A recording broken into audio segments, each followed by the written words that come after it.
We want to go to the next slide.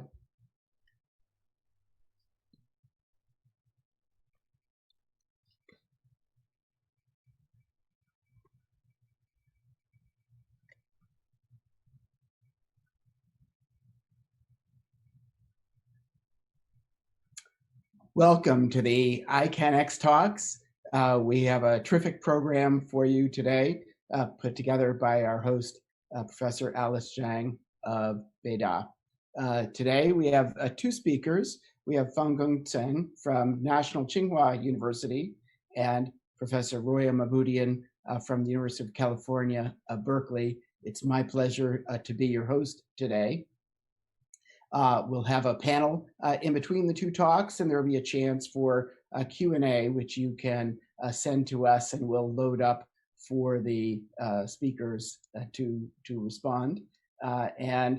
It's my pleasure first to introduce Professor Fangung Tseng. He received his PhD in mechanical engineering from UCLA, where I'm a professor, under the supervision of Professors Chi-Ming Ho and C.J. Kim. He then joined the Faculty of Engineering and System Science at National Tsing-Hua University, rising from assistant to a full professor. He was then the chairman of that department, became the associate vice president of NTHU for global affairs, and he's currently the deputy director of the Biomedical Technology Research Center. He's a fellow of the ASME. He holds 69 patents and counting, and his research interests are in the field of bionems, nano-micro-fluidic systems, microfuel cells, and nanobiosensors. And today he'll tell us about nano-sensing and micro-fluidic systems for capturing and analyzing circulating tumor cells. It's my pleasure to turn over the floor to Professor Tseng. Welcome. Thank you very much, Paul, for your kind introduction. And thank you, Alice, for the kind invitation. So shall I share my screen now? Stop sharing, thank you. Okay, thank you very much.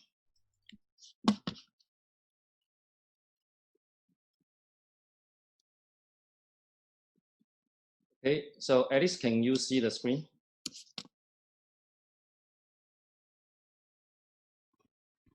Yes, please. Everything perfect. Okay, good. So I'll start the presentation. So good morning, afternoon, and also evening, everybody. I know you are from different places. So it's somewhere is midnight and somewhere is early morning. So nevertheless, I'd like to introduce my past work in the past 10, 20 years about the neo-micro-fluidic system for CTCs, rapid detection and diagnosis. So in this talk, I would like to cover several things, including the major things, high density SACA chip. SACA means a self-assembled cell array. And also introduce not only the SACA chip for arrange the cell into the monolayer for rapid detection, but also we developed several nano-sensors. In the future, we are going to detect the microRNA proteomics from the single cell level, and also some drug testing system after expansion of the CTCs, and we want to use this as a platform for drug sensing and also for the diagnosis and treatment process. So here I will cover several things in this evening afternoon. So talk about the CTC. Actually, as you know, CTC actually has several challenges inside human body. So we have not many CTCs which can be found. The CTC is kind of a cells which has been released from the tumor when the tumor become mature or become more aggressive to want to meta into different places. So we can find only very small portion of the CTCs in 1 meter block. For example, like 1 to 10 CTCs for colon cancers. And also the separation efficiency, I want to separate the CTC from many blood samples. It takes a very long time, and also it's a very challenging task. So the density is around like 1 CTC in like in 10 million cells, white blood cells. And also the sensitivity is also another question. So when you separate those cells, how do you know they are CTCs? So they may come from different type of cells. When you look into the morphology, look into only the structure, you won't see the detail. So currently, people highly count on the like antibodies and also some other things to recognize CTC. However, the sensitivity usually is not high, around like 40 up to 60%. The process time is also very long, and this process usually take a high cost from US dollar 1,000 to 4,000 per. So to overcome this problem, actually, in the past couple of years, people have tried to. Hold on a second. People have tried to develop many technologies. So far, there are more than hundreds, or even thousands different technologies in the world from different countries, different companies. And some of them has been in the market, but some of them still in the research lab.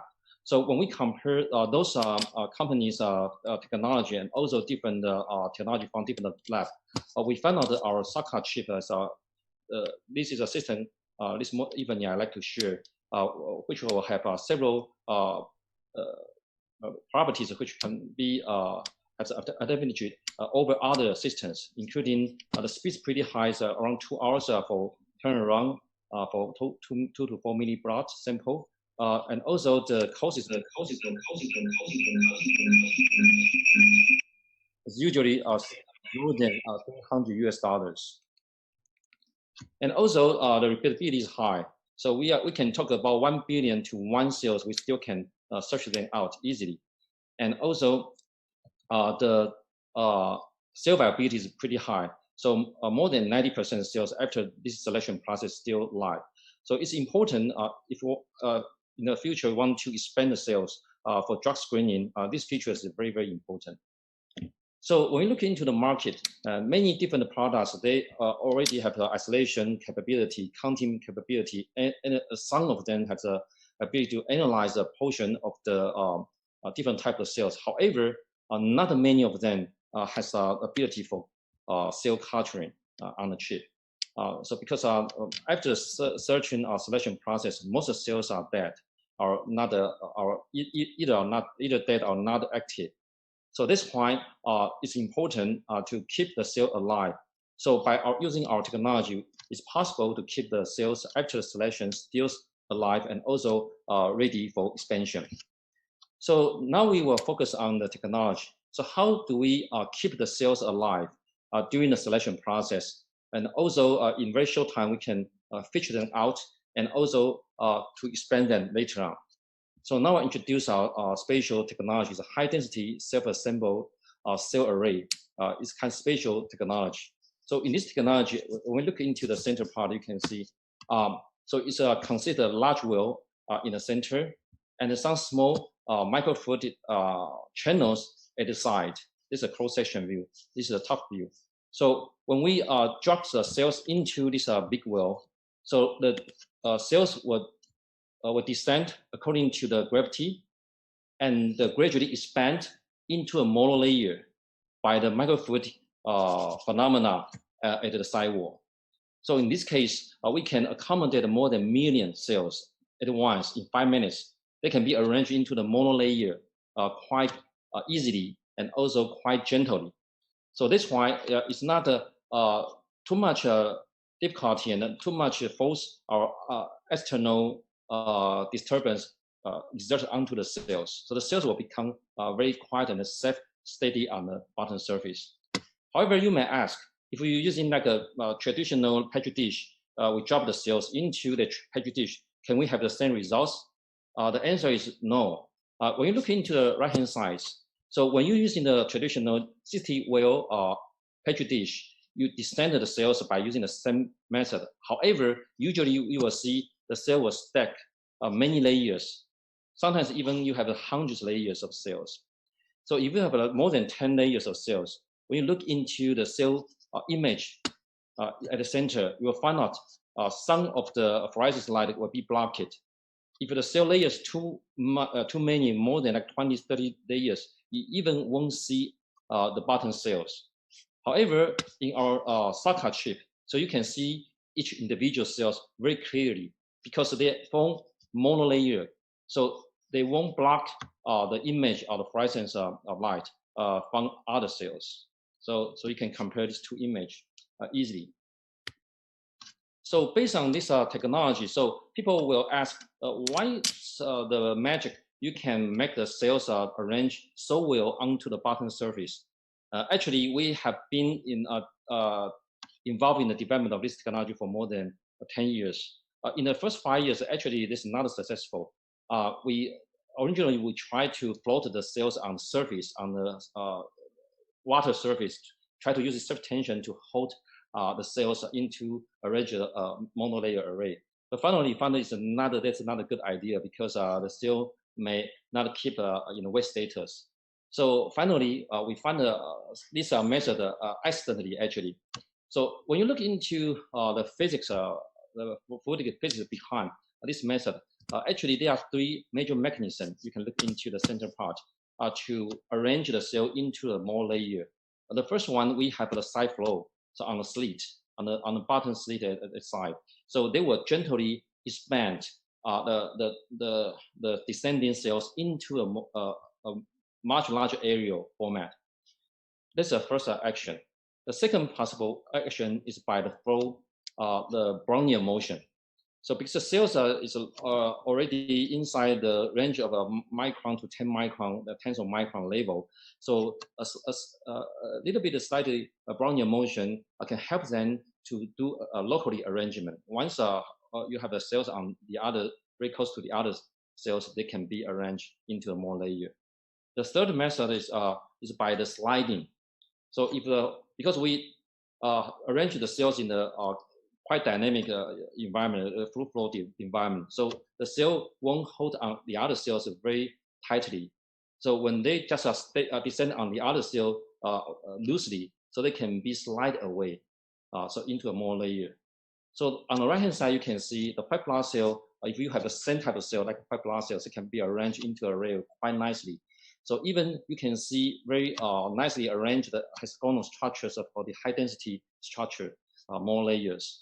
And if you're using cancer cells or blood cells mixed with different cells, you still can easily locate the target cells in millions of cells. So you can find that very easily from the fluorescence intensity. So this can be used for both a single type of cells or multiple type of cells. So the current clinical testing the process is like this. So first we get the human blood from the clinic, from the hospital. You can take at least like 2 milliliter up to like 8-10 milliliter. So after that, we do one centrifugal process to separate the white blood cell from the bottom red blood cells. So we take the white blood cell process with the CTCs into staining process with 3 different types of dyes, including the EpCAM for epithelial cells, CD45 for white blood cells, and the whole chest for the nucleus. So after staining process, we were using this standard solution, just drop into the well we just mentioned. Okay, so the CTC can be arranged into a monolayers quite nicely. So after you form this kind of monolayer, so you can use in the scanner developed machine, scanning machine developed in our lab, and we can have like a 36 image combined together to visualize one cell, one well. So 2 meter blood white blood cells can be arranged totally into the 8 wells in our first generation chip. In our second generation chip, we can accommodate all 2 meter white blood cells into one big well. That's for second generation. So after you finish up the searching process, you also can pick up them individual one by one, including single cell or clusters easily by using the pipetting system we developed in our lab.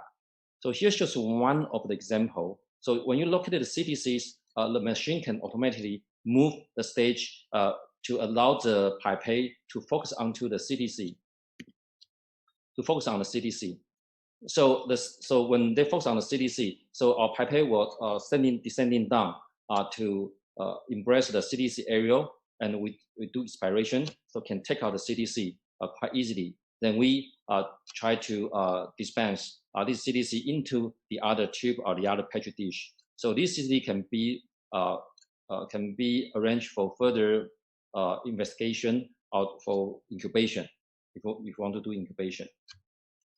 So talking about the sensitivity and also the recovery rate, so we have spiked different ratios of the cancer cell lines into the blood samples and try to find them back.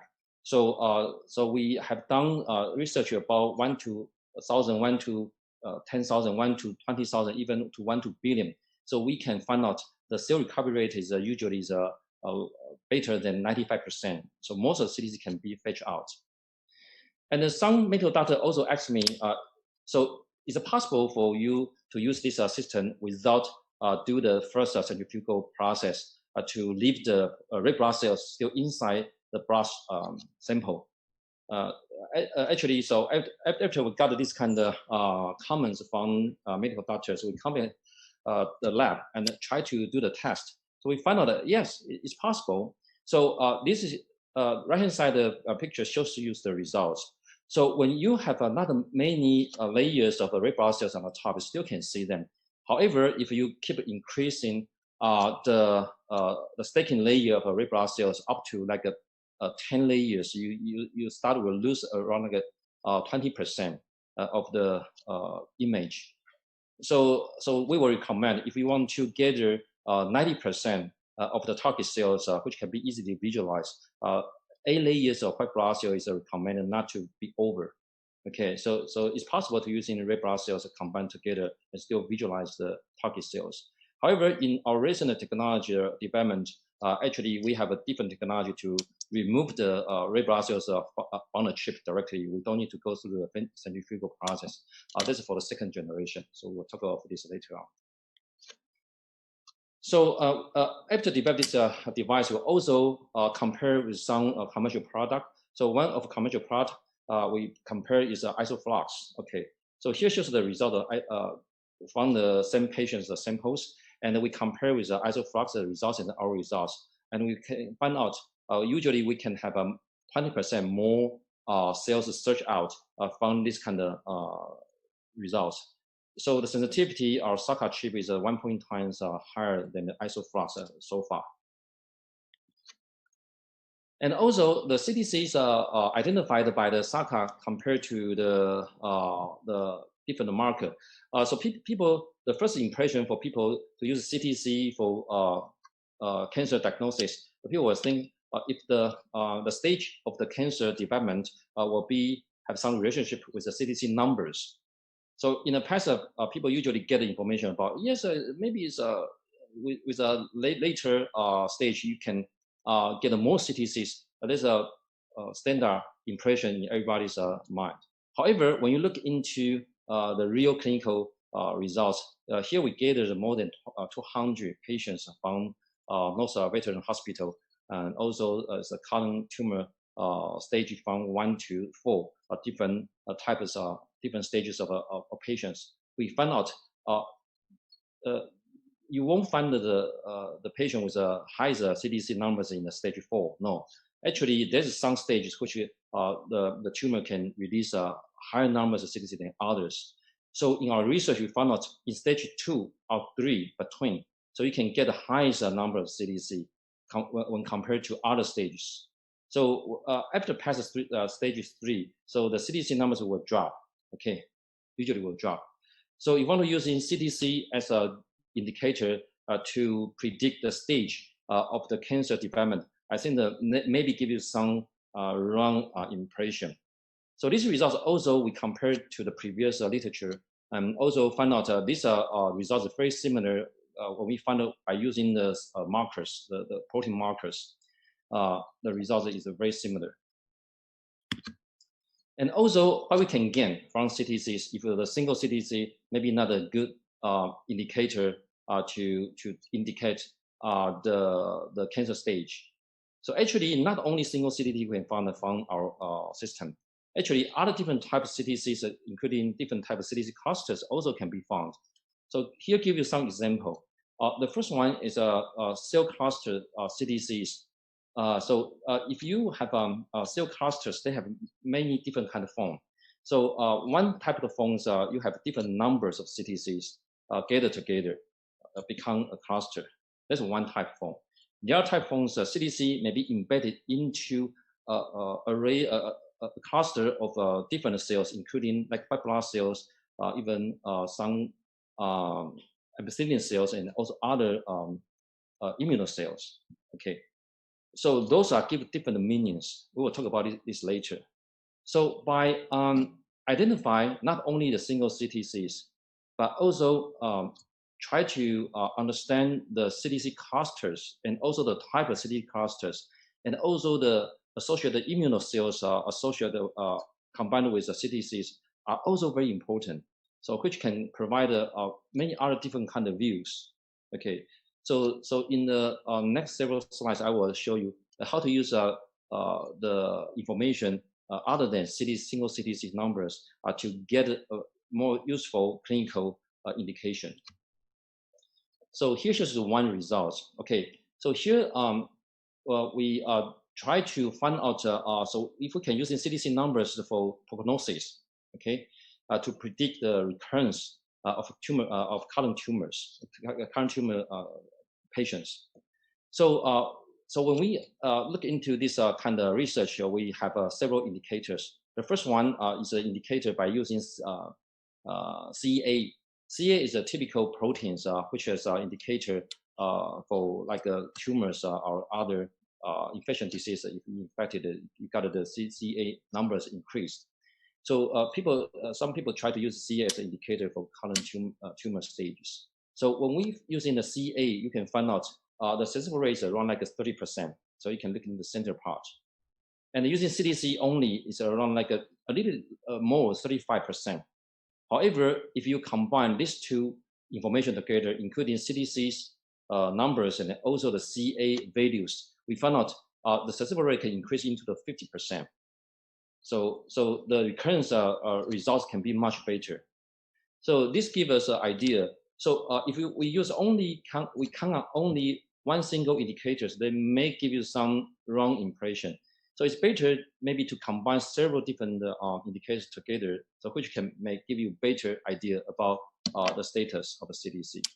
So not only for single CTC combined with CA, this kind of protein marker. So we will consider to use CTC clusters as well. So when you use a CTC cluster, we need to combine several things. So in this research, we has just finished up in the past 2 years. So we studied more than 160 CRC cases.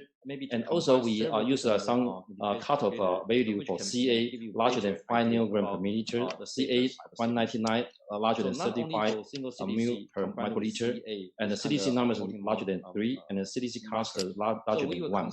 Using this as our criterion, and we do some research, we found out a very interesting thing. If you use only the CA or CA 199, those are the biomarkers which has been broadly used to indicate the stage of the status of the current tumors. You find out the odds ratio, that means the successful rate. Successful ratio is only 3.1 or 4.8. Usually we consider the odds ratio larger than 10 would be better. So 3.1, 4.8 is not good actually. That means you can have some false positive, false negative, those kind of results. Those are the biomarkers. When we, so on the other hand, when we use the CTC numbers, also the odds ratio is 7.1, still not larger than 1. But if you count on CTC clusters, the odds ratio can be higher than 10, it's 11.3. That means the successful rate is much higher. The odds ratio larger than 10. Even better, if you combine those information together, you can get even better results. For example, if you combine CTC, single CTC numbers and cluster numbers, you can get the odds ratio larger than 20 results, okay? So it's much larger than 10. And if you combine 3 together, for example, CTC, CA clusters can even more become 24 than 1. So if you combine 4 together, so almost we can get 100% accuracy on the recurrence, the cancer recurrence prediction. So this is a recent result we are going to submit into one journal. There's even better result. So not only for the prognosis to give some information of the recurrence of the patient for the clinical doctor to find out the strategy for treatment, but also Hi, Kevin. Yes. We clear all recall, the noise there. So did you have any background noise? So only air conditioning. So any other noises you think? Maybe I try to use only for the prognosis earphone to give some information in terms of the patient for the clinical doctor to find out the strategy for treatment. Also, okay, can you try one more time? It's better? Yeah, no, okay. Okay, it's better. Good. So we can continue. So not only for the disease prognosis, we also want to monitor the progress of the treatment. For example, here give you an example for non-small cell lung cancer. This case has been treated by using chemotherapy combined with immunotherapy together. So before the therapy, we did a one CTC detection. It's better. Like a couple days ago, and after the therapy, and we do the second CTC detection like 1 month later. Only and after like half a year later, we did the third CTC detection. So you can see the CTC levels actually, no matter in the first detection, second detection, or third detection, they are also very high. Usually more than 20 CTCs per milliliter. So for the international standard, people think of like more than 5. They will be considered very high numbers of CTCs in 1 milliliter blood. So here it shows no matter in which kind of stage. So you also see very high CTC numbers, especially in the second CTC detection. You can see more than 100 CTCs per milliliter just after the therapy. However, when you look into the CT image on the bottom, so before the treatment, you can easily see the tumors inside the sites has been circled by the red part.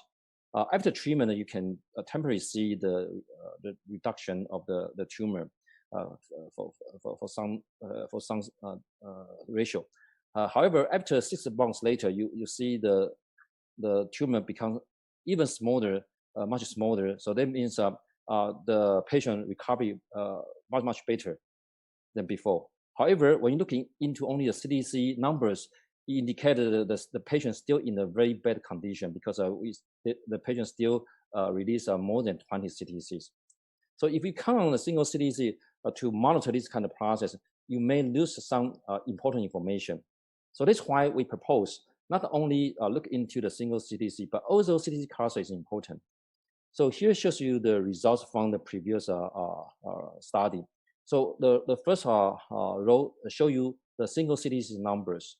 So the first CTC detection is around 15 per milliliter blood sample. And the second, we got a 65. The third got a 10. So all of them more than 5. So that means if we count on this as an indicator, we find out that the patient is not really good. However, if you look into the CTCs with a CD45 plus cluster, that means the CTCs combined with a lot of white blood cell, this kind of type of CTC. You find out originally there's no this kind of type of CTC. After treatment, these numbers are increased into 6. That's a high number. However, after 6 months later, when the patient fully recovered, you will find out it will drop into 0.5. That means almost no CTCs.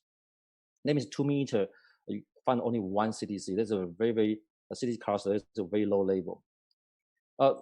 As I mentioned earlier, so CTC cluster has very different types.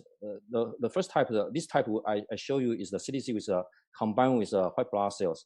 So people think that this kind of CTCs has a more aggressive behavior because they will change the white blood cells from the enemy into their friends. So they can combine with them to do more aggressive attack into the far side organ and to meta into different place. However, if you look in the bottom, the very bottom one, the CTC with a CD45 negative, that means a CTC without white blood cells are surrounding. So the CTC may combine with the ampicillin and other CTCs. These kind of numbers cannot give you this kind of clear indication. So also you find not a very consistent value for these kind of clusters.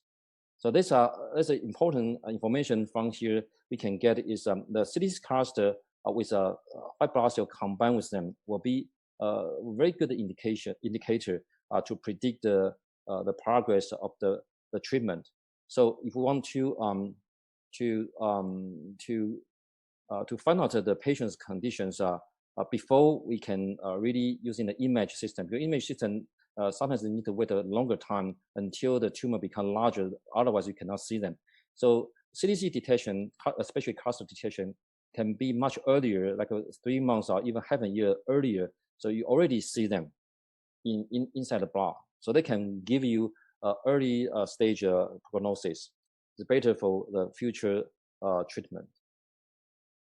So not only we are satisfied with this kind of numbers accounting, we also are eager to do the cell expansion.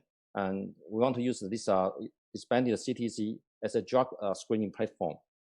So so after we give the information of the CTC number to medical doctor, so they may need some information about what kind of a drug they want to use to treat the patient, which can get a better results. So to give this kind of indication, if you count on only animal model, animal study, sometimes because we have different immune system and also different types of cells, so we won't get a similar results. So one thinking is if we can get the CTC to expand into a more abundant cells platform, so we can use that as a drug testing platform, so they can give you more direct information, because CTC also change dynamically with the human body condition. So if you use the tumor tissues directly get from the tumor, so those tumor tissues can be killed by the chemotherapy, so they cannot be good indicator for the next stage drug design. So it's better to get some CTC, because CTC has been released from the tumor, so they have very special, some have special ability, which is like a stem cells, so they cannot be easily killed by the several chemotherapy. So they have a more abundant information for us to test on, so they can give you more information about the future drug design. So here shows you some results. So after 10 years of research, actually we are going to launch a new company we call the Cell Envision in the next few months. So here it shows you. Cell Envision is an early stage clinical device. Our innovative team is expert in low cell detection. We have developed a cancer detection device in cell-sending cell coverage, or SACA, which accurately detects the circulating tumor cells, CTC, decreases blood. CTC is a reliable indicator of the success of SACA is in its ability to form a single layer cell biochip, which then detects the rare tumor cells via fluorescence. These cells can be captured by our probe for applications regarding personalized medicine. We sincerely invite future sponsors and stakeholders to join us on our journey to revolutionize cell diagnosis. So here gives you some short profile of this company. So this company can offer the surface about the CTC, not only detection, but also the characterization of the CTC clusters with different types. And also we can using tailor-made information for the treatment design, the drug design. So this is the whole process. And also we developed several different kind of generation. So the one I show you is the first generation. For the second generation, we can also do the staining on the chip. The first generation, we need to do the staining outside, but in the new generation, we can stain on the chip. And also, it takes a much shorter time. And also, we can do the cell expansion. Okay, so that can be beneficial for the drug treatment, drug design in the future. So after this, actually, what's the next steps? So here it shows you some of our current research direction and also some kind of preliminary results. So in addition to the the staining outside the well, actually we developed very special technology we call the dialysis, dynamic dialysis method on the chip, so which can be used to quickly stain the cells in much shorter time, and also with similar results. So in this case, the cell will not go through too many centrifugal process, so that can save save a lot of cells from different conditions. So second one, we are also focusing on trying to develop some types of sensors, nano-sensors for single cell level CTC diagnosis. Currently, we are focusing on the microRNA detection, but in the future, we are trying to do the proteomics, but it's more difficult. The third one, not only for the CTC counting, as I mentioned, we also want to do CTC expansion and also for future personalized medicine. So we will adopt a very special technology which has been developed by Professor Tsing-Hua in UCLA called AIPRAs. And so we can design the combinatory drugs personalized for special, designed for very special person. And also it can be dynamically changed time by time. Okay, so we will mention those briefly. So so for the 3D microdialysis, we call it SACA chip. Actually, the staining can be performed on the chip because by doing the dynamic staining, the dialysis process, the dye can go through each cells much more frequently. So they can help to increase the interaction between the dye and the cells, so which can improve the time for the staining process. So the normal staining process usually takes 90 minutes for 3 different types of the dyes. But here, by using the SACA chip, you can reduce into only 35 minutes. So it's 3 times a reduction of the time. And also, this process is very gentle. So the cell won't go through too many centrifugal processes, can save a lot of cells from life situation. And also the second one we developed is a special nano-sensor we call the nano-mushroom. So the nano-mushroom is actually a genus particles, top size with a very rough surface, on the bottom side is a more smoother surface. So we can conjugate 2 different types of chemicals or proteins or antibodies to perform 2 functions, dual function or triple functions at the same time. So we have been using this for detection of different molecules inside single cells by using Raman scattering methods. Here shows some results like 8 years ago's results. And recently, we also using this particle to become a media for the photo poration process.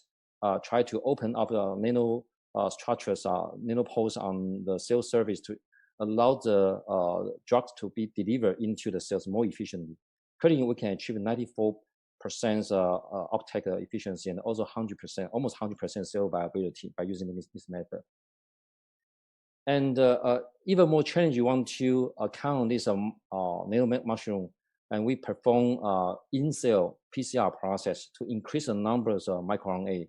So in that case, we can, in the live cells, we just using the light, absorb the light energy to heat up the solution in a very local region. So we can change the temperature in less than 1 micron region. So in that case, we can perform PCR locally just beside the nanoparticle. And also after enrichment of the microRNA and RNA numbers, so we can do the detection right away. So also this sensor can be conjugated with different kind of chemical for oxygen, glucose, or pH sensing. So it's an ongoing project. So the next one I will show you about how to perform the CTC to expansion, and after that we can do drugs screening process. So here shows us one of the possibilities. So we incubate the CTC on tubular structures inside a tube. So we can try to using the tube to introduce different kind of concentration of nutrition or different types of the chemical. So the CTC can be attract by different types of chemical, different concentrations onto the tube. So in that case, we can try to mimic the niche for the CTC to meta-2. So in this case, so we can get the information about the next step of the CTC, the invention size, and also the interaction between different type of tissues or different types of chemicals of physical condition. So currently we can mimic different types of tissues by different stiffness, surface topography. Even we can apply pressure inside the tube to mimic the blood pressure, and also the molecular size sieving can also be done by using this kind of tube structure. And also the last things I want to share with you, the ARPI is this kind of new concept. So in the past, people try to tailor the drugs for special person for the treatment. It's count on genomic information. However, the genomic information is not dynamically changed with the body condition. So that's why recently people try to use in the mouse to grab the human tumor tissue into the mouse and using mouse as a platform to test the drugs. However, the mouse may have different physiological condition to human. So some combinatory drug may be useful in the mouse, however, cannot be successful applied into the human body. So that's why currently we try to expand, the third one, expand those kind of CTCs into the array. And using this array as a drug testing base. And based on Professor Tsing-Hua's ARPI as a drug screening, drug selection method, so we can have like 10 drugs, 5 different concentration, and we just we need only need to have like hundreds kind of testing, so we can search out the best. We call the drug response, the surface, and we got the best combination for this drug. So this can be dynamically feedback into the medical doctor. So medical doctor can use this combination for treatment. So this kind of PI's surface is changed time by time. It's dynamically changing time by time. So we need to perform this dynamically until we get the results. Okay.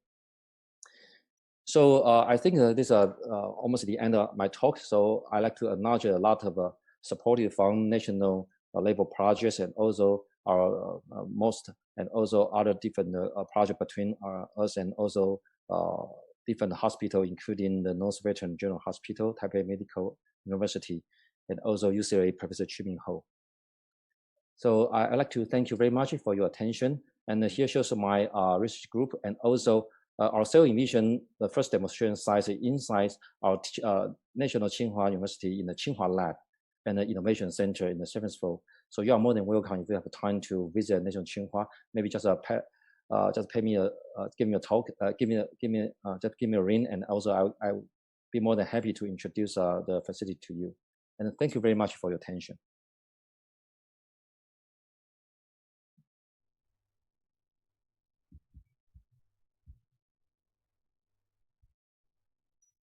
Hello? Yes, hello. Let me Yes. share Hi. screen. Yeah, lovely talk.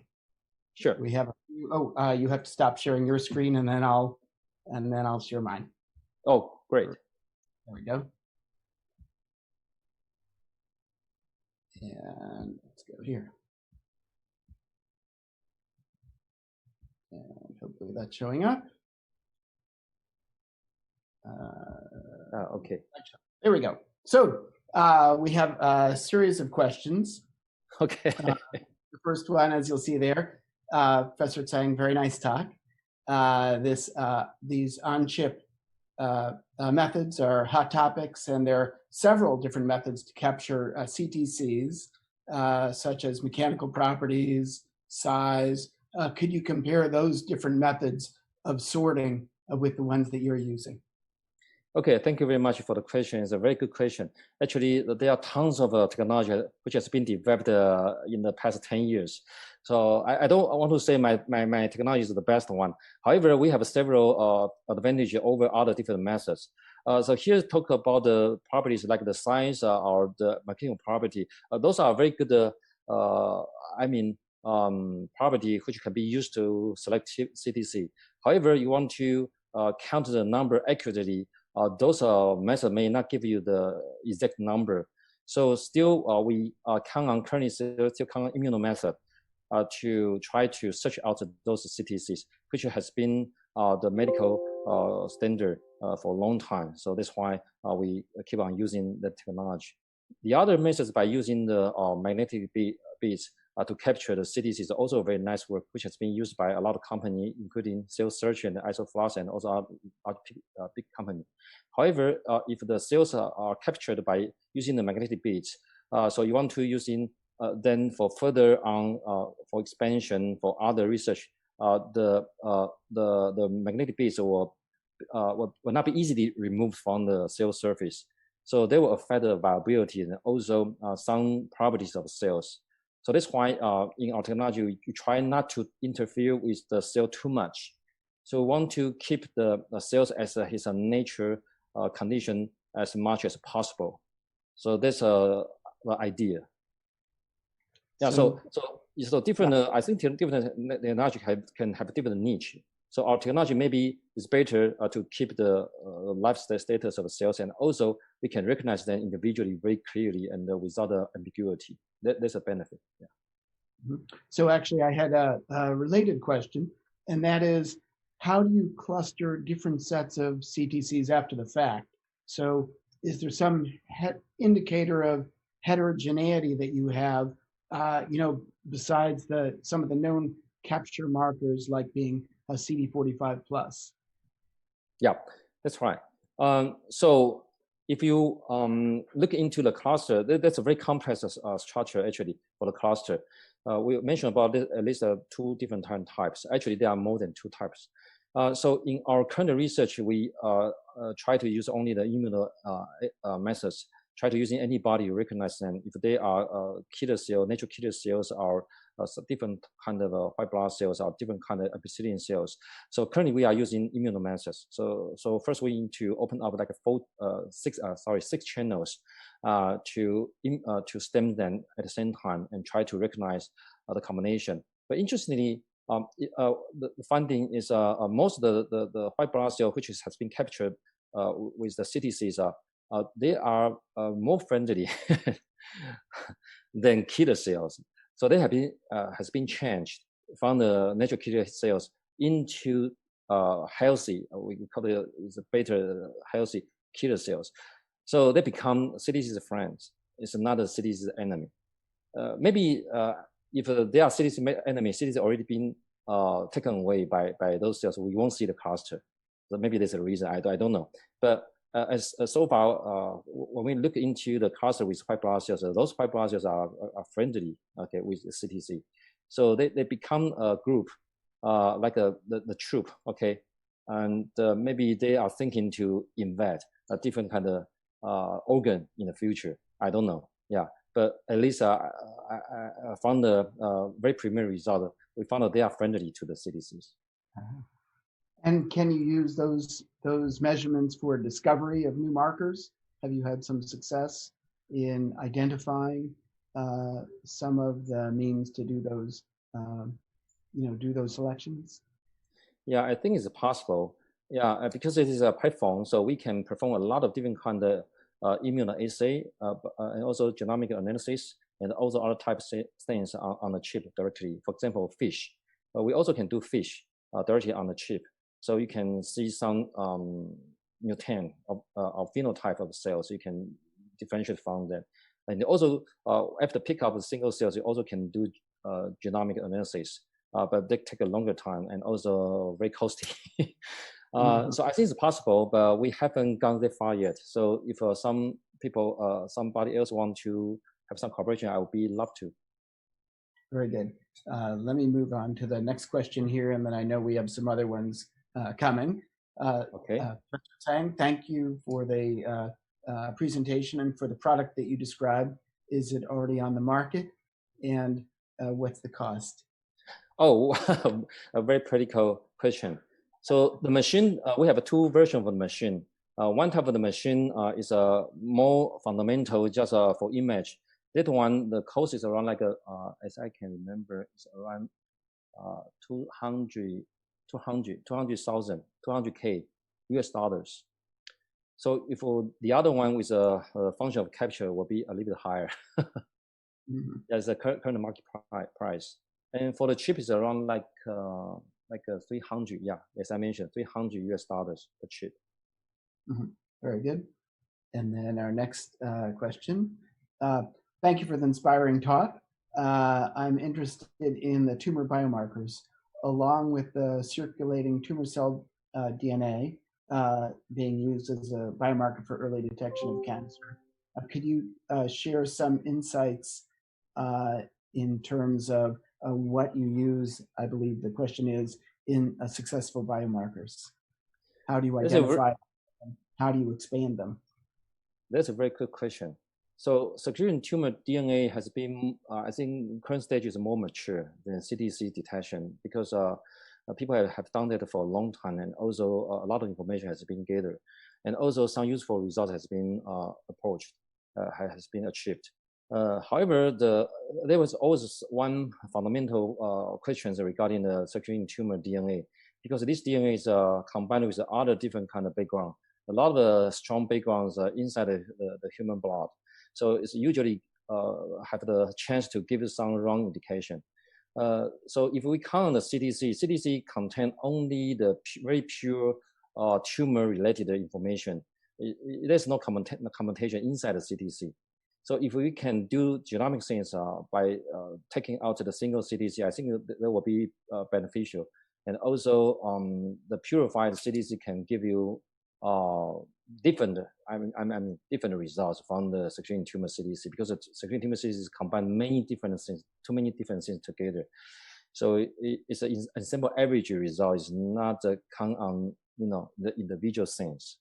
And also CTC has different phenotypes. So from the different phenotypes, you also can get the different information about the ratio, the status of the tumor.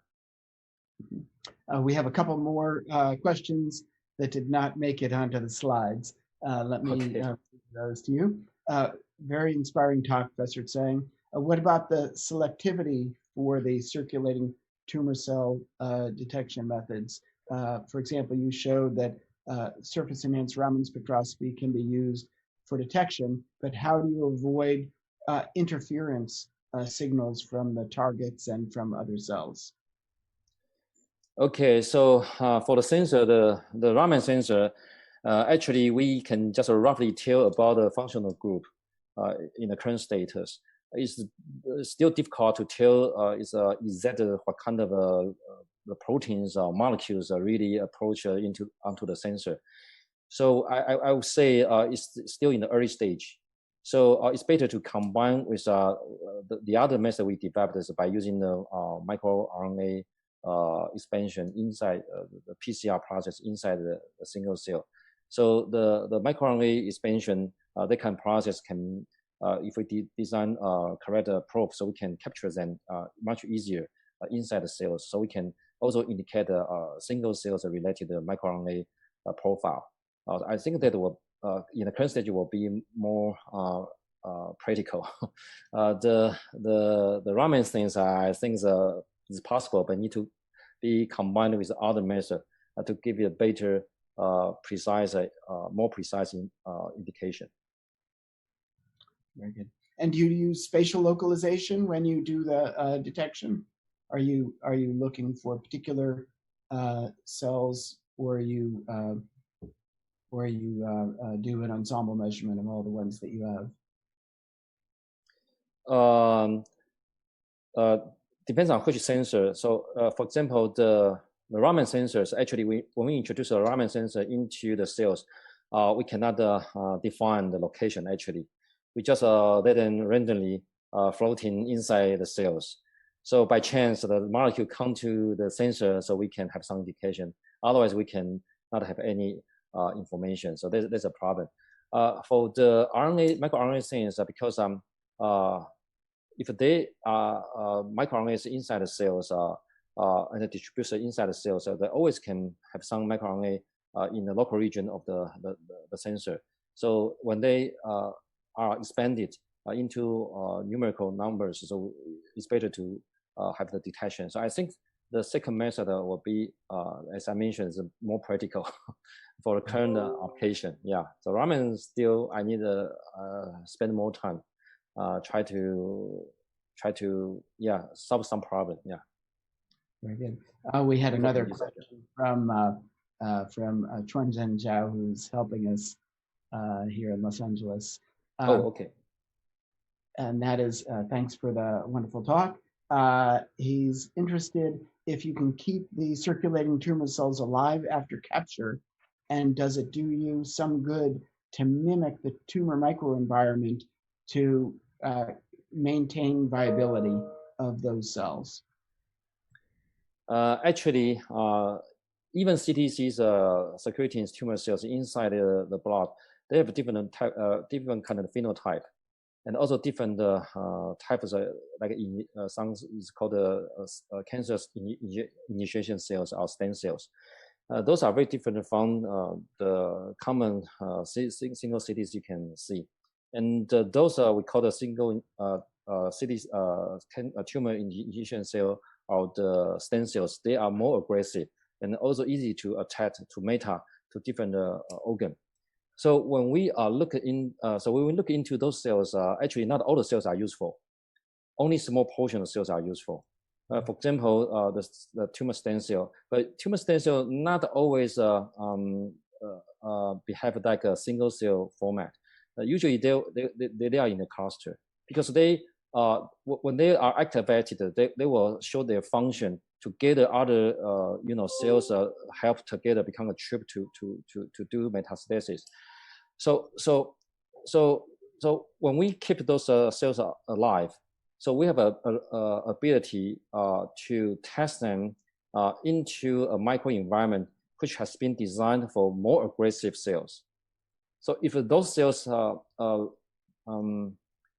they lose this kind of behavior or this function ability, even they are alive, when you capture them, you have some harm to them. They are not be activated, so you still cannot see the behavior, the real behavior of them. So I think it's important to keep those cells in very more nature and more in vivo like environment to help them to behave like themselves. So when we want to use them as an indicator to see the metastasis size of the niche, I think it's better to keep the status. And in terms of the biomarkers that you have, do you have a sense that that's a very small fraction of the available ones that we'll have one day, or are you pretty happy with the, with what you're able to do in terms of selective capture? The biomarker you are talking about for instance, CD45. What are the CD45? Yeah. Okay, and also EpCAM. Yeah, that's good. That set very greatly in the future, or are we kind of okay with the ones that are available now? That's a very good question. Actually, even for EpCAM, we have searched for more than 10 different companies EpCAM, but not all the EpCAM have similar, behavior results and also the satisfactory situation. This depends on how the company or how the lab developed the EpCAM. So the current EpCAM we are using, for example, is from a company which has developed in the academia setting in Taiwan. So this so far is the best EpCAM I have used. In my knowledge, use so far. So this EpCAM can capture, as I can remember, more than 80%. More than 80%. So it's much better than some in the market. Usually it's around 60%. So that's a problem. The probe is always this molecular probe is always a problem. Yeah, just specificity, sensitivity. Those issues are still not perfect. I would say that. But before we have a better solution, actually, we still need to use them because this is the current clinical standard. So you want to talk with a medical doctor. That's the only thing, only several things they can recognize. So, but in the future, actually, the other teams, Professor Guobin Li actually has co-developed with us epithelial-based, this kind of marker. So epithelial-based marker may have a little bit better selectivity and also the sensitivity. So currently, the best one is more than 80%, it's around 85, close to 90, but still not 100%. And also, epithelial can be easier for mass production than antibody, and also easier for preservation. So there may be another direction to go. I don't know. Yeah. Okay, Kevin, it's very, very great talk. Yeah, I enjoy very much. You have a lot of new things to share. Yeah, actually, I have one more question, maybe based on this. Now, many groups was focused on CTC cells, right? Yeah, that's right. So, how about how many can go to the market like yours? Oh, so that is a very tough question. Actually, there are more than tens of companies already existing in the United States and also Europe, mainly China as well. In Taiwan, we currently have 2 or 3 companies exist already. So you want to get into the market, actually the competition is pretty high, not easy at all. As I would say like 10%, yeah. So more than thousands, hundreds, different kind of technology, maybe 10% can go to the market. Yeah. Not everyone. Yeah. So I think one more thing is for the safety, right? Yeah, a lot of things. Yeah, like you talk about using this for the precision medicines, right? Yeah, that's right. If you use as a precision medicine, you need the cell living as itself, as you said. Yeah, right. Then you, yeah, yeah. But that's maybe the most hard part, Yeah, if you're nursing the cells, out of in vitro.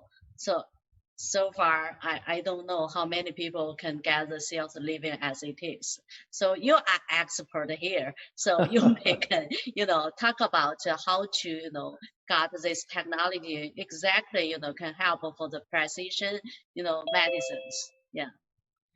Okay, for if you want to use CTC expansion as a drug testing platform, there's still some technology hurdle over there we need to overcome. The first one, expansion of the CTCs, actually is not as abundant as you can think. The current expansion rate is around 100 for us. So, for example, if you can get 100 CTCs, the maximum number you can get is like 10,000. But 10,000 is not sufficient for drug testing so far.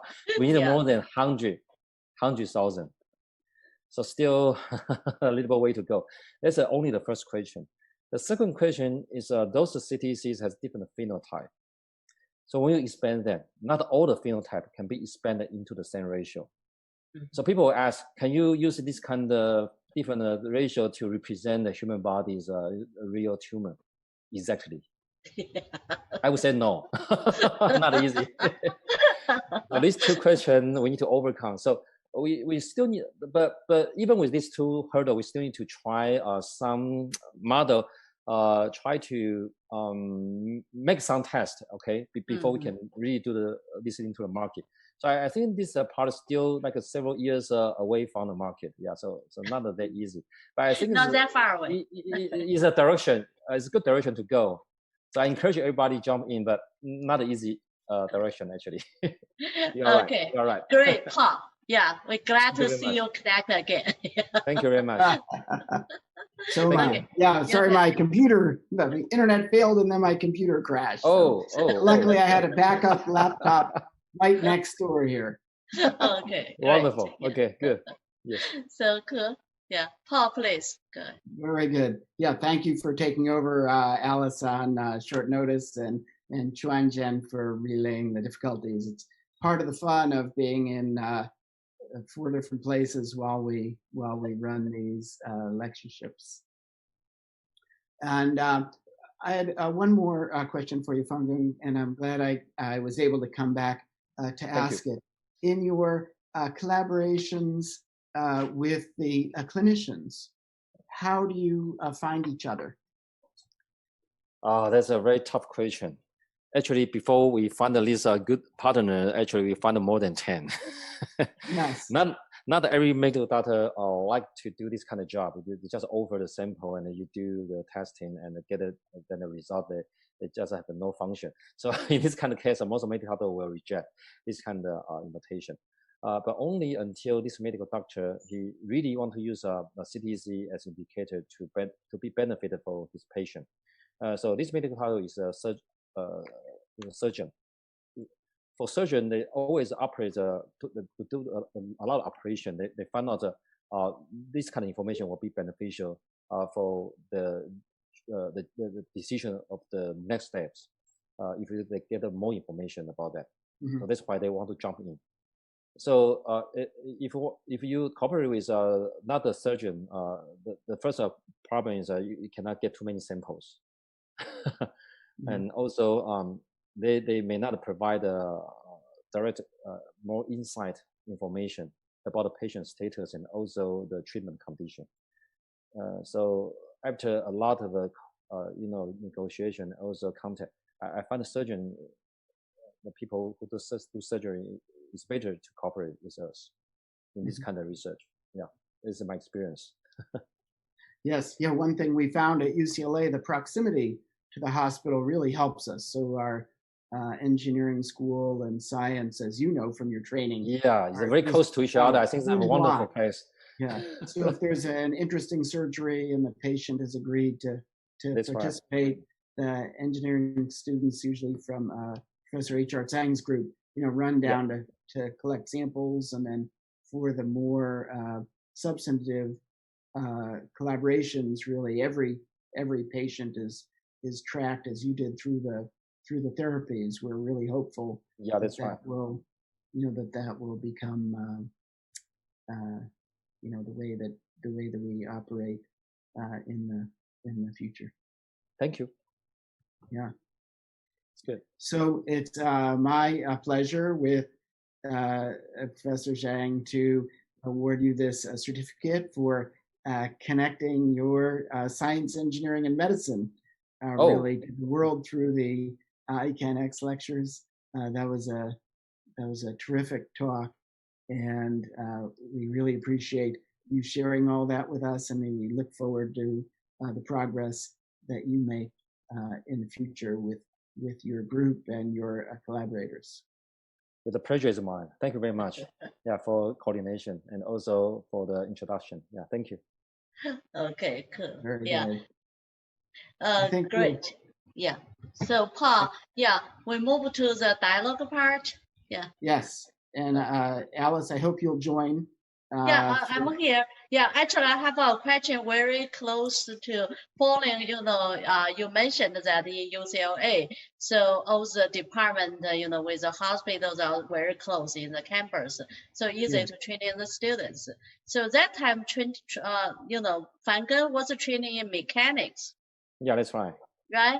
So that's far away from the field, from mechanics to medical. So, I mean, in that time, you already try to study all this stuff by yourself? No. How do you make up all this, That's a big gap. That's a good question. Actually, I got a lot of information from my partner. Not only professors, but also students. Okay. So when we do multidisciplinary research, we have a good meeting to get different students come into the same meeting. So originally people will say different things. Nobody understand each other. But after a while, people try very hard to catch the meaning and also the most essential part of the other person. And gradually people try to enjoy the environment because they have some things that never thought before. Come into mind and into the meeting, so that will be beneficial to everybody. People like to join this kind of meeting one by one, time by time. So I also gradually study. Actually, I did not go to the medical school to get the other PhD degree or something. No, don't do that. Okay. I don't have time to do that. I don't think not many people, all people have time to do that. But I think the good thing is the different people from different disciplinary in the meeting, they always can provide the most insight, most essential and most inspired idea or information. So if you can smartly capture those information completely and carefully, I think they will be very, very important for research. Yeah, just learn, try to learn from each other. That's it. Okay, I couldn't agree more. That's part of the fun of nanoscience in general, is looking for where there are interesting problems and learning those language skills. That's right. That Pongo mentioned. Just even within our group, but also within our collaborations, we invite people in from different areas, and I think that's really one of the major accomplishments of nanoscience is since we came together from all these different fields, honoring each other's problems and approaches, but also learning each other's languages. Yeah, that's right. And once you start doing that, then you make headway in other fields where people really appreciate what you're able to do. And there are if not even beyond unsolved problems, ones that have really been refractory to the field, right? To be able to track the efficacy of therapies for individual patients, like we saw in the talk, that's a tremendous goal of our clinician colleagues. And once they see how useful we are, it's maybe the right way to put it, there's a hunger for more. And so the more that we get out to that world and show what we're able to do, I think the more demand there's going to be for the kind of work that we do. Yeah, absolutely, exactly. Yeah.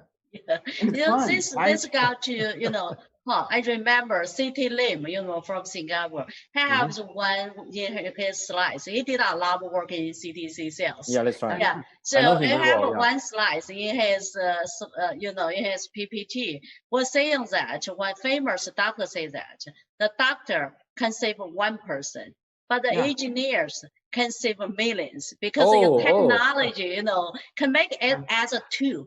As an equipment, then you can save many, many, many people. I love this point. I think that's that's exactly why the engineer scientists should work together with doctors. Doctors need us. That's a tremendous demand and requirement for this. Yeah, well, we should copy that. Let me promote next week's talk a little bit, because one of the specialties of Ali Kadmousseni, who's speaking, is connecting to clinicians.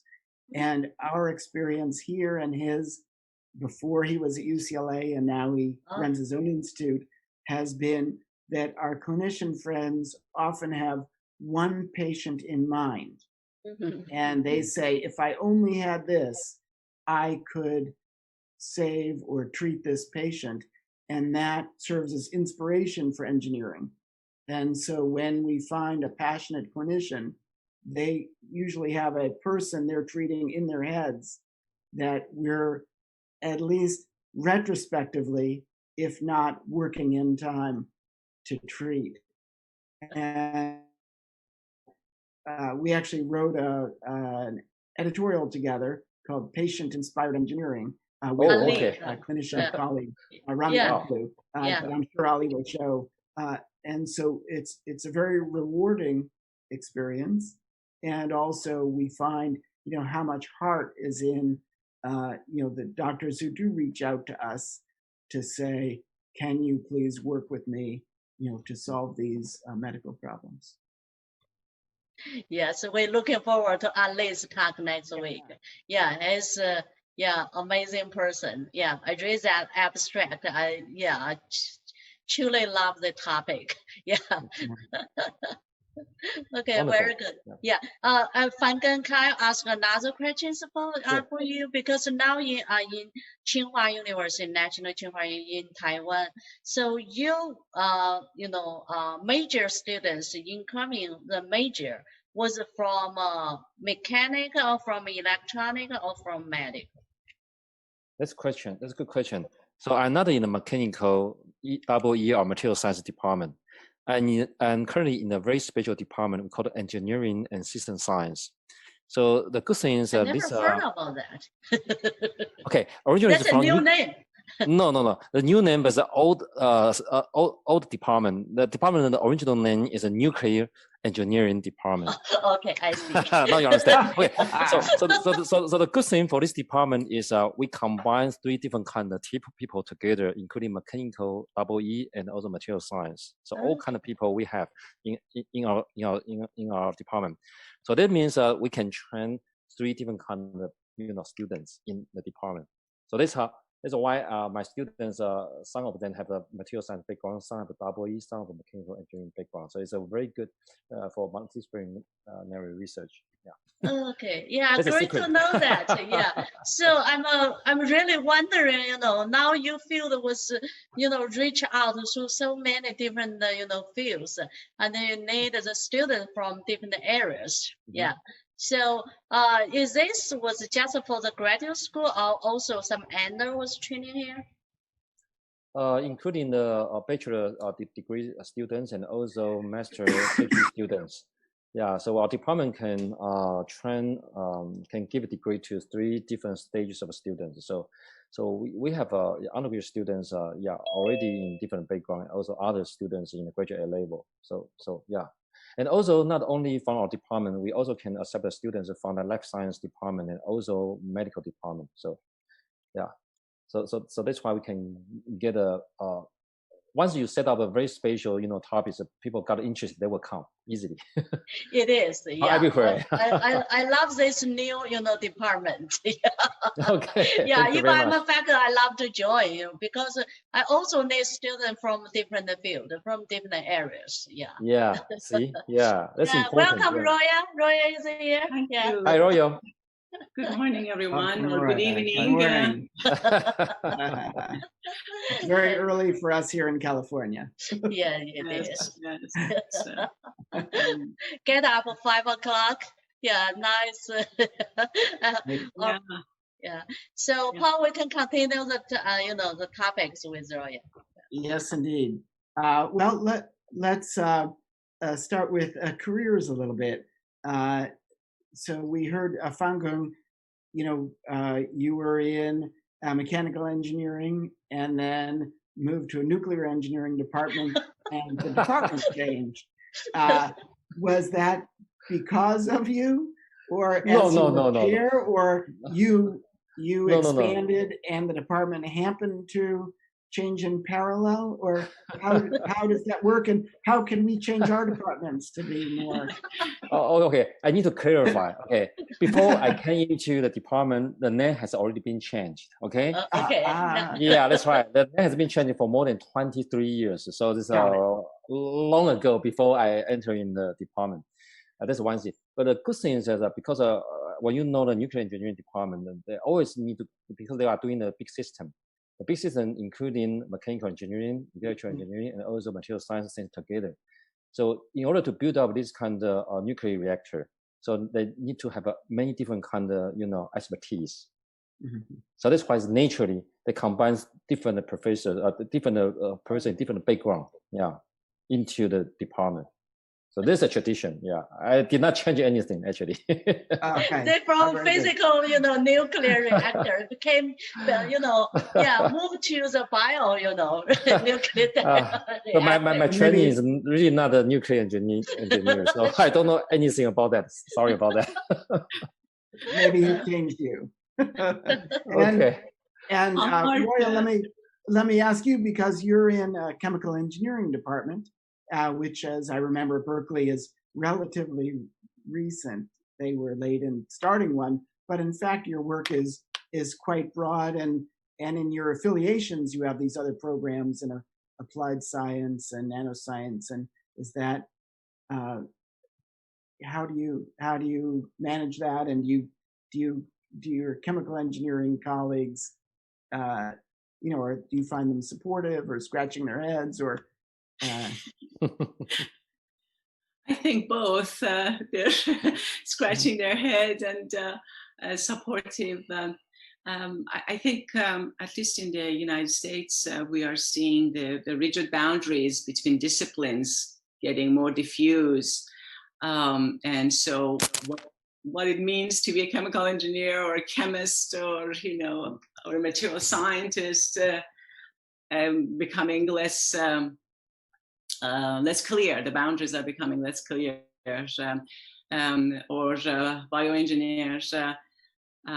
So in my case, as you may know, Paul, my degree is actually in physics, but then through various events of life, I did a postdoc in chemical engineering, and that was the stepping stone for me to come to the chemical engineering at Berkeley. And through this period, my interests have also changed, going from more fundamental interest in more fundamental science to more applied science. So it was the right transition for me to come to an engineering department. And as you said, we have a lot of interdisciplinary programs that I have been a member of, and and they've been very impactful in my program. So I hope that answered your question, Paul. Yes, indeed. Maybe let's go on to how you find inspiration for the problems you work on, and then how you guide your work in order to have impact on those problems. We get to be a little more philosophical on the panels, and then we go to the science and the talks, and then more specific scientific questions as we go forward. Phan Gang, are you why don't we starting? start with you? Let's. Roya, your turn. Let's start with you. It's my turn. Your turn. Your turn. Yeah. I finished up already. Okay, sorry. So I missed your answer to this question. I think I'm curious at the fundamental level. I've always been curious about how things work, be it in a natural world or human-made. And this curiosity, I think, keeps me excited and keeps me going with research. Through time, I mean, as a child, that's how I started. My path to science began as a kid that was curious about how things work. And I also like math, so that combination between the path of science. That's very unusual. But through time, and I think that's probably why I chose fundamental, a degree in fundamental science.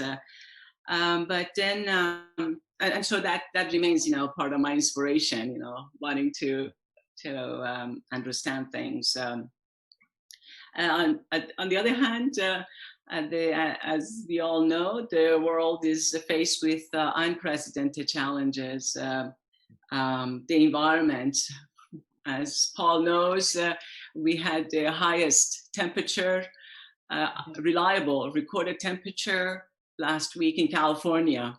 Really? 130 degrees Fahrenheit. It's 55 or so centigrade. Wow. Wow. Yep. In Death Valley, we have fires, as all over the states. We saw that.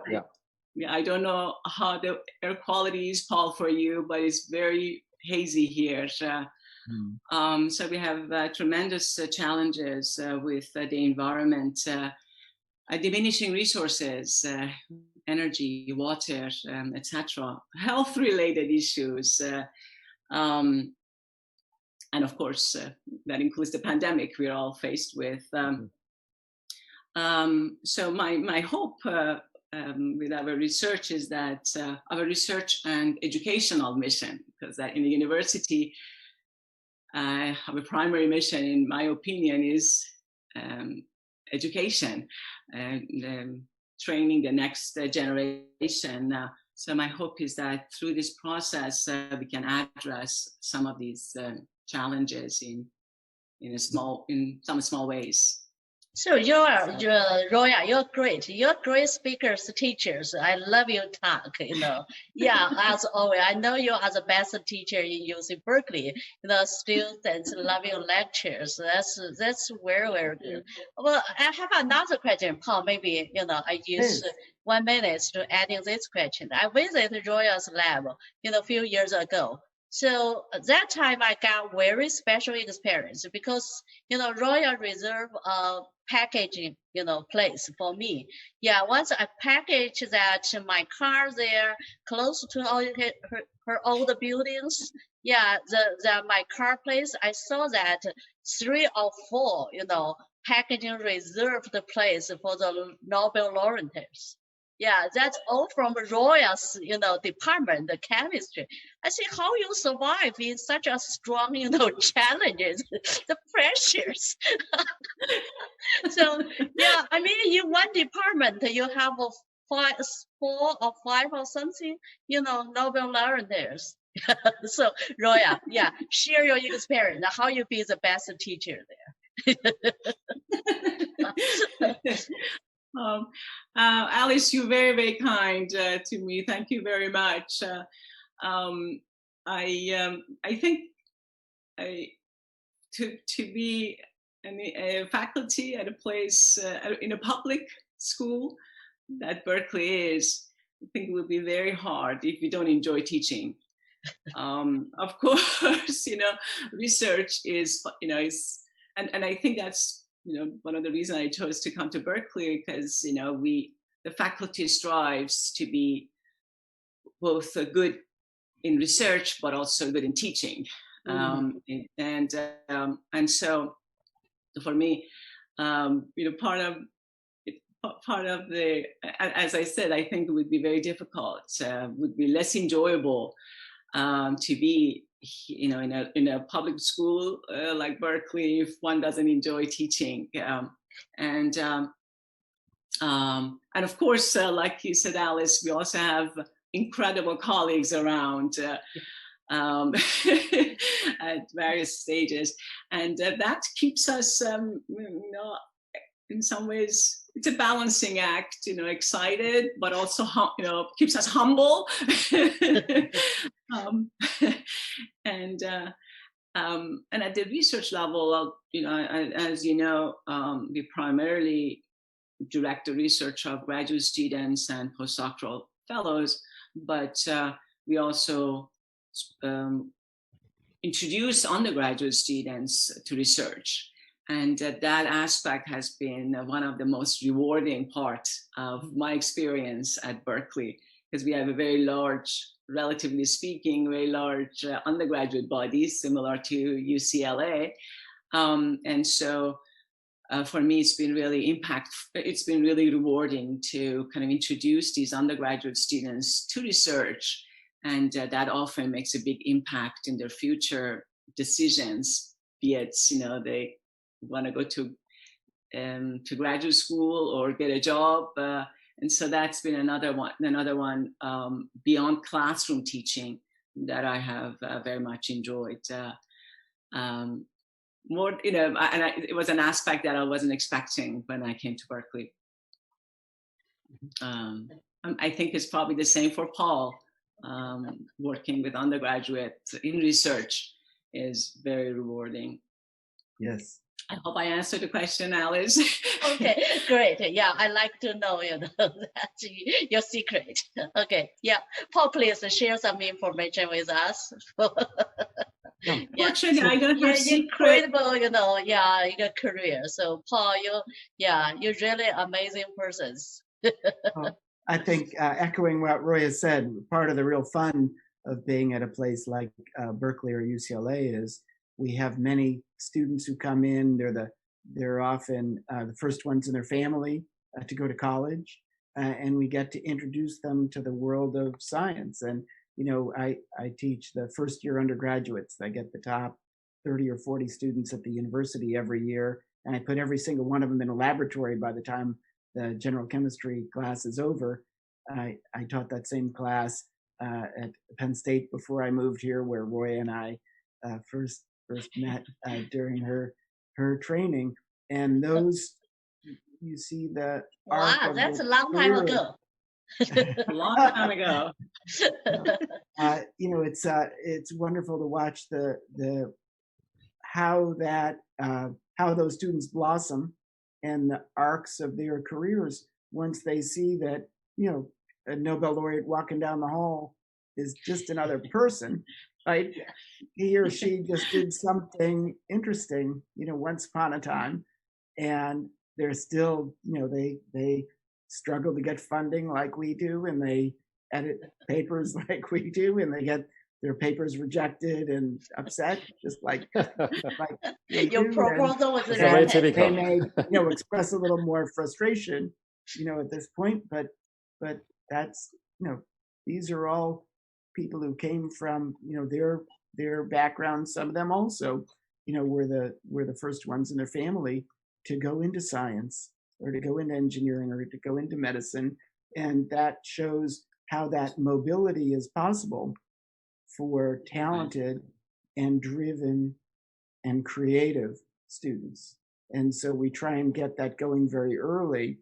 And going back to the conversation with Van Gung, you know, I think exposing students to very broad array of problems is really helpful. Like when a student is in high school, right, they take chemistry and physics and biology and math and their language, their native language, and maybe a foreign language and history and nothing else, right? None of them are trained in chemical engineering or mechanical engineering or nanoscience. You know, they may hear a little bit about it, or if they're curious, they may do some reading, but part of what college is about is opening students up to the world. And so that's really one of the wonderful things about teaching at a large public university that's a service to that community. Now, just like, you know, all of our panelists, you know, Veda is incredibly difficult to get into, UCLA and Berkeley, and, you know, a national Tsing-Hua University has very high standards for students. But once you're in, it's like an amusement park for curious people, right? To say, oh my gosh, look, you know, what Professor Mahmoodian does is so interesting. You know, I want to spend, you know, 3 years in her laboratory, you know, learning, you know, how to be her as an inspiration. And, you know, same thing for you, Alice. I know you reach out to, you know, so many students and now so many people around the world. You know, that's, I think, really what these ICANX, you know, lectures are about, giving people the opportunity. Yeah, let me double check people, how many right? people we have today. Yeah. Yeah. Yeah, so we really have a lot of people online. Yeah. So every week we have, you know, 200, 300, you know, K. Yeah, all this online. So yeah, that's really, really great. Yeah, now we have, 200K. Yeah, all this online. So yeah. Amazing. Yeah, cool. Maybe we might follow, you know, you as people. So we'll start with Roy. Let's go back to Roy. Sorry, then we'll get to you. You changed your fields quite dramatically, right? From, as you mentioned, from physics to, you know, ultimately now looking at unusual semiconductor silicon carbide and how it has special properties. How did you choose to do that, and what drove you to make those changes over time? And then Fangun, you can prepare because we'll ask you next. Oh, okay. Thank you. Let's start with Roya. Yeah.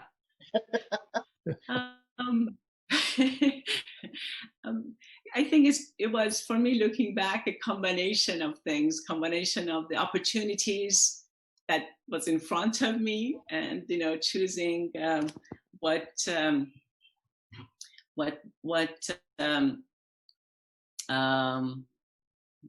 I found most interesting and most promising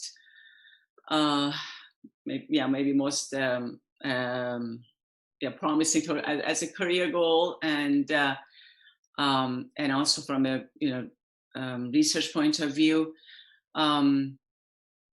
For my PhD, I worked in low temperature physics, and the joke there was that things happen very slowly at low temperature. And so and then and that meant things encompass many things, and so I didn't think I want to stay in that field I couldn't see myself staying there for forever in the context of my life.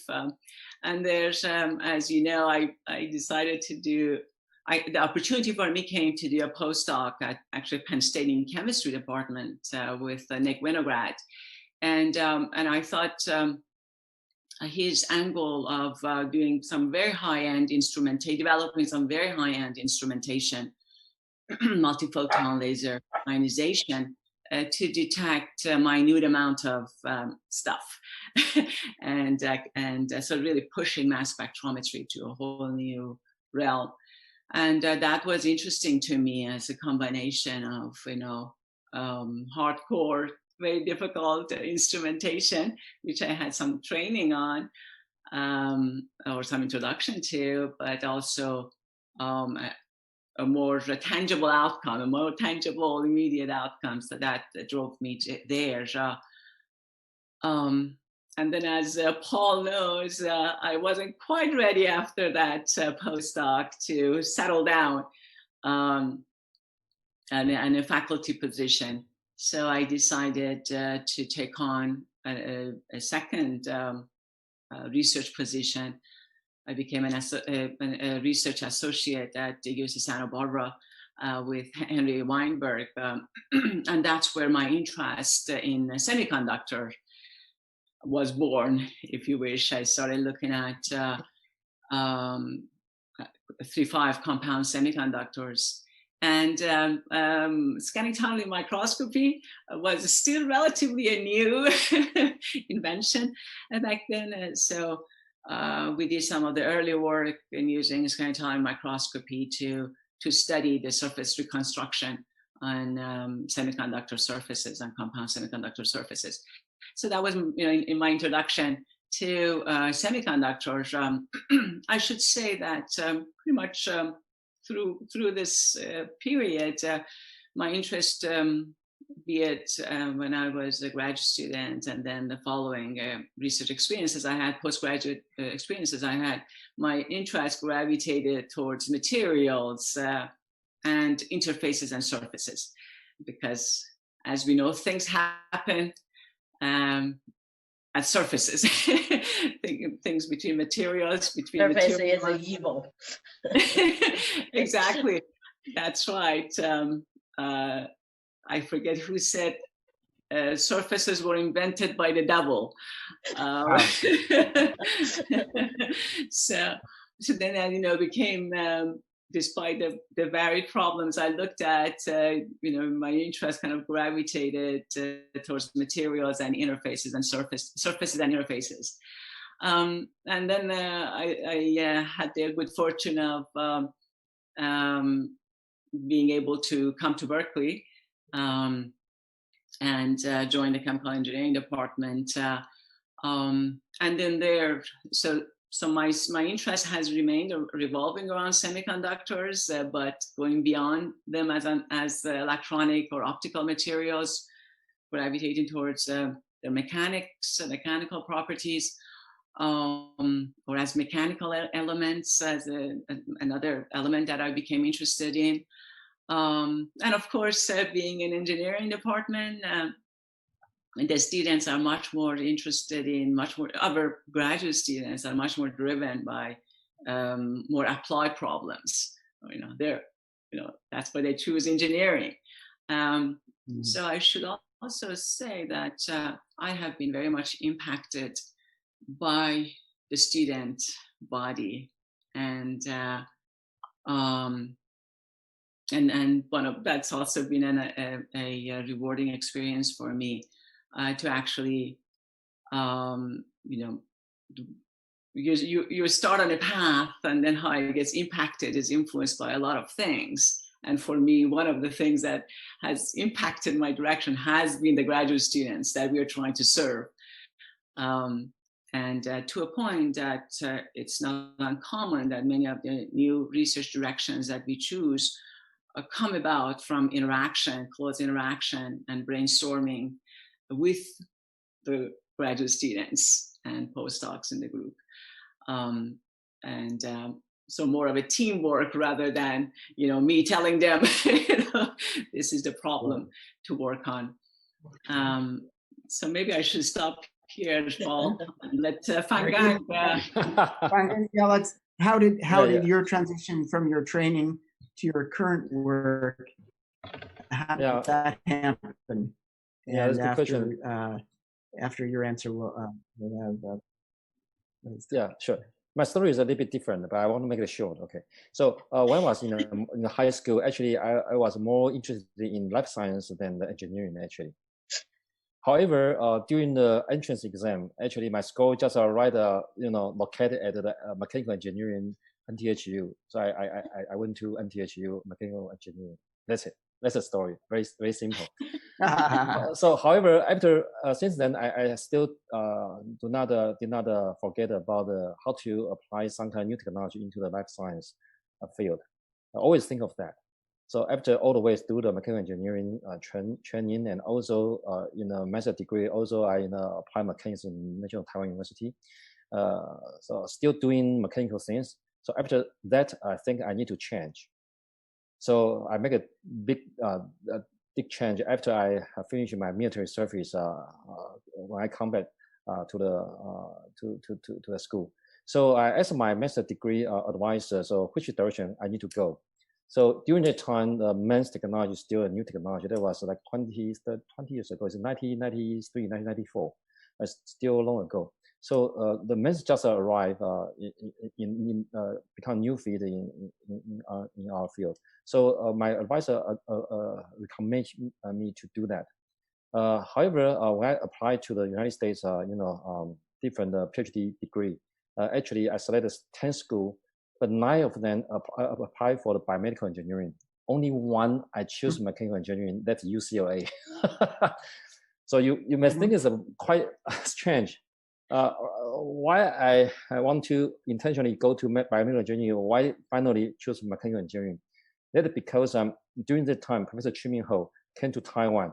He brings some new idea about the MEMS device, which can be applied into different fields, including fluid mechanics and also biomedical applications. That attract me a lot. So I think I have been trained for 6 years mechanical engineer.